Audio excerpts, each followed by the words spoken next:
La Revolución Rusa es uno de los acontecimientos más importantes del siglo XX y de la historia de la humanidad. Estamos ante un evento de carácter político, económico, social, territorial y sobre todo de ideologías. La revolución llegó para dar fuerza a la teoría marxista-comunista, la cual era completamente opositora al sistema que más fuerza había ganado en la época, el capitalista, promoviendo los valores de la comunidad y el apoyo mutuo, todo esto dicho entre comillas, claro está, porque aunque estos fueron los ideales que izaron la bandera roja de la futura Unión Soviética, no fue todo positivo para los habitantes de la nación. Podemos decir que la Revolución Rusa comprende dos etapas en su historia. La primera, que fue el derrocamiento del zar Nicolás II, y la segunda, que es la desintegración del gobierno provisional con el que Lenin llegaría al poder. Vamos con la primera parte. En este momento la situación de Rusia como imperio no era de carácter muy favorable. Más del 85% de la población tenía una ocupación en el campo. Los campesinos vivían en situaciones de miseria donde la pobreza era muy evidente. Economía rural estancada, que había hecho pocos avances sustanciales desde la emancipación de los siervos, y un campesinado hambriento e inquieto. Helet, página 12. Mientras tanto, en el otro lado de la población, el zar Nicolás II tenía una vida llena de lujos, y sin ningún tipo de preocupación de carácter monetario. Era incapaz de sacar a flote las grandes diferencias económicas que hundían a su pueblo en la miseria. Desde las décadas de 1860 ya venían existiendo grupos terroristas con pequeños estallidos anarquistas. El nacimiento del movimiento Narodniki populista, al que sucedería tiempo después el Partido Social Revolucionario, cuyo mensaje era dirigido hacia el sector campesino. En los años de 1890, la industrialización comenzó a irrumpir en la economía rusa, y el desarrollo de una clase industrial y financiera de influencia potenció la infiltración de algunos ideales liberales occidentales que fueron tomadas por el Partido Cadete, Partido Democrático Constitucional, proceso que además acompañó con el crecimiento del sector proletario de la nación. Durante esa misma época de desigualdad extrema y de crecimiento de ideas marxistas, Rusia se encontraba en guerra contra Japón, de 1904 a 1905, el cual era infinitamente menor en cuanto a territorio y población. Pero aún así, Japón derrotaría al Imperio ruso. Esto significó el colmo del pueblo ruso, que se levantaría en una primera revolución en 1905. Lejos de entender las inconformidades que se demandaban, el zar Nicolás decidió usar a sus fuerzas armadas en represión, con uso desmedido de la violencia y del fuego, dando nombre a uno de los eventos más horripilantes de la historia rusa, el Domingo Sangriento. La revolución de 1905 dio como resultado al primer gobierno soviet, que se daría en Petersburgo, conformado por obreros e inspirado en resentimiento. Fue con estas ideas y cargas sentimentales que la revolución de 1917 vería la luz, pero a diferencia de la de 1905, esta tenía un apoyo mayor, además del debilitamiento militar a causa de la Primera Guerra Mundial. El 2 de marzo del año en cuestión, el zar, ante la impotencia de respuesta a los movimientos proletarios, decidió abdicar del cargo. Con ello, dos ramas del Partido Obrero Socialdemócrata, los mencheviques y los bolcheviques, implementaron gobiernos provisionales. Por un lado, el gobierno provisional de los mencheviques, que era dirigido por Alexander Kerensky, y por el otro los gobiernos soviets de obreros y campesinos apoyados por Lenin y la facción de los bolcheviques. Con esto damos como termina la primera parte de la Revolución Rusa, que concluyó con la llegada del gobierno provisional, cosa que no fue del agrado de Lenin y sus partidarios bolcheviques. Con esto comienza la segunda parte de la historia.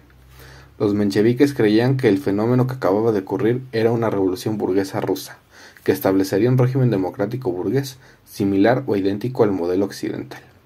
Con ello, pospusieron la revolución socialista.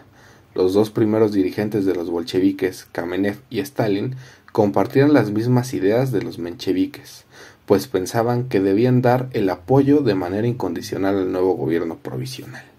Lenin, tercer líder de los bolcheviques, se oponía a que era una revolución meramente de carácter burgués. Para él se trataba de un movimiento de masas inspirado por una ola de inmensos entusiasmos y por visiones utópicas de la emancipación de la humanidad de las cadenas de un poder remoto y distópico. No estaba interesado en los principios occidentales de democracia parlamentaria y gobierno constitucional. Rechazaba la nación de autoridad centralizada. Él pensaba que lo que se había vivido no era solo un movimiento de los intelectuales, sino que era el momento de que los proletarios y campesinos fueran quienes tomaran las riendas del nuevo proyecto de nación. Algunas ciudades y distritos, siguiendo las ideas de Lenin, se autoproclamaron repúblicas soviéticas. Los campesinos se apoderaron de la tierra y la repartieron entre ellos.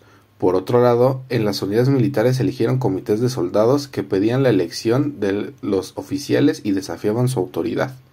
Esto dejaba más en claro el deseo de los campesinos y obreros en querer seguir con el movimiento hasta que ellos fueran quienes quedaran a cargo del proyecto nación, sobre todo por el nuevo descontento causado por la diferencia de ideales de la clase baja con el gobierno provisional.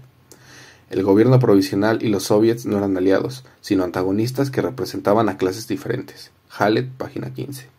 Los soviets decidieron que tenían que tomar el control, por ello su primer movimiento fue hacerse cargo del control de la producción social y la distribución. En respuesta a esto, el gobierno provisional decidió proceder contra los bolcheviques. Varios de los dirigentes fueron detenidos y Lenin tuvo que huir a Finlandia, donde escribió El Estado y la Revolución, donde planteó: lo que el proletariado necesita es un Estado que se extinga, es decir, organizado, de tal modo que comience a extinguirse inmediatamente y que no pueda por menos de extinguirse. Lenin. Para Lenin, el Estado es el instrumento que domina y oprime a las clases más bajas. Por ello, en una sociedad de carácter comunista, el Estado no tendría lugar, pues es el mero antagonista de la comunión. Tiempo después, en octubre de 1917, Lenin regresó a San Petersburgo para asistir a una reunión del Comité Central del partido. Para ese momento, Trotsky, que se había unido a los bolcheviques, fue el principal autor en la planificación de la operación para expulsar el gobierno provisional. El 7 de noviembre, la Guardia Roja, formada principalmente por obreros industriales, tomó posiciones estratégicas en la ciudad y avanzó sobre el Palacio de Invierno. El primer ministro Kerensky huyó al extranjero. El gobierno provisional poco o nada tuvo que hacer contra el Ejército Rojo, el cual los desplazó de inmediato. Con esto, los bolcheviques consiguieron el control del gobierno provisional y dieron paso a la autoridad de los soviets. Lenin fue nombrado nuevo primer ministro del gobierno provisional, que después sería presidente de la Unión Soviética. En este nuevo gobierno se dieron 3 decretos principales. El primero era una proclama en nombre del gobierno obrero y campesino. El segundo era un decreto sobre la tierra e incluía un texto redactado por los socialistas revolucionarios. La propiedad de los terratenientes era abolida sin compensación. Solo la tierra de los campesinos y cosacos quedaba libre de confiscación. La propiedad privada de la tierra quedaba prohibida. El tercer decreto, propuesto por Kamenev, era crear un consejo de comisarios del pueblo, Sovnarkom, que gobernaría el país bajo la autoridad del Congreso Panruso de los soviets y de su comité ejecutivo. En Rusia debemos ocuparnos de la construcción del Estado socialista proletario. Lenin. Después de la victoria quedaba ahora el reto mayor, la creación del Estado. El gobierno obrero y campesino carecía de definición o designación territorial. El socialismo era un ideal del futuro. Lenin afirmó que la victoria del movimiento obrero abriría el camino hacia la paz y el socialismo, pero ninguno de los 3 decretos mencionaba al socialismo como fin. Los burgueses rusos y el nuevo gobierno se reunieron en enero de 1918. El gobierno obrero estaba por fin establecido en Petrogrado. Las pláticas duraron todo el día hasta caer la noche, pero no se llegó a un acuerdo. Al levantar la sesión, el gobierno obrero impidió por la fuerza que se volviera a reanudar en cualquier fecha futura. La revolución había dado la espalda a las convenciones de la democracia burguesa. Después de todo esto, los promotores del movimiento social vendieron la idea de que la Revolución Rusa era una etapa en la historia humana que estaría destinada a extenderse por Europa y todo el mundo. Por ello fue tomada como un ataque al conjunto de la sociedad capitalista occidental. Mientras tanto, dentro del nuevo gobierno los burócratas, directivos y técnicos de todos los niveles habían entrado en huelga y se negaban a servir al nuevo gobierno. En algunas regiones del Don, el Kubán y los Urales, se estaban organizando ejércitos cosacos comprometidos a derrocar al nuevo orden ruso. Por eso, el 23 de febrero de 1918 nacería el Ejército Rojo. Trotsky fue nombrado comisario de pueblo para la guerra, con la tarea de ser quien organizara a la milicia. Varios gobiernos occidentales ocuparían territorio ruso en marzo de 1918. Llegaron al puerto de Murmansk embarcaciones de Inglaterra, Francia y Norteamérica, las cuales, debido a los conflictos aún existentes de la Primera Guerra Mundial, no pudieron sostener mucho tiempo su posición, con lo que decidieron desalojar el territorio, aunque Estados Unidos, Inglaterra y Japón no lo hicieron de manera inmediata, retrasando lo más posible su marcha de Rusia. Los estadounidenses, que mantenían férrea su invasión, decidieron dar apoyo a gobiernos antibolcheviques que estaban surgiendo, principalmente al de Kolchak. Pero para esas instancias el Ejército Rojo ya había pasado la prueba, y era una máquina bien engrasada y funcional. Este ejército y los problemas bélicos vecinos hicieron que las fuerzas militares de Estados Unidos decidieran retirarse y con ello quitar el apoyo al movimiento de Kolchak. Así, en enero de 1920, Kolchak sería capturado y decapitado por los bolcheviques, y para la primavera los ejércitos blancos, opositores a los bolcheviques, ya habían sido dispersados y destruidos o por lo menos dejados inservibles para combate. Mientras todo esto ocurría, en 1919 Lenin se disponía a sustituir a la Segunda Internacional, que era una organización que coordinaba las actividades de un grupo de naciones que compartían una ideología, por una Tercera Internacional, o como él la llamaba, Internacional Comunista, que sí tuviera un carácter revolucionario. Ese mismo año, se reunieron en Moscú más de 50 comunistas que representaban a 19 países, que habían formado parte del Imperio Ruso y ahora eran repúblicas soviéticas: Ucrania, Bielorrusia, los países bálticos, Armenia y Georgia.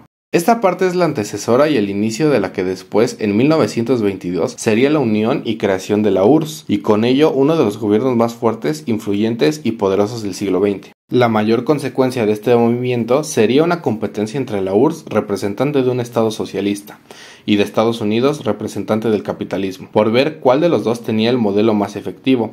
Por ello, ambos gobiernos tendrían una guerra fría, así como apoyaron a los movimientos sociales simpatizantes con su modelo, como en el caso de Cuba, Vietnam, etc. Sin lugar a duda fue una batalla no bélica directa entre ambas potencias, pero que sí buscaba demostrar quién tenía mayor influencia en el mundo.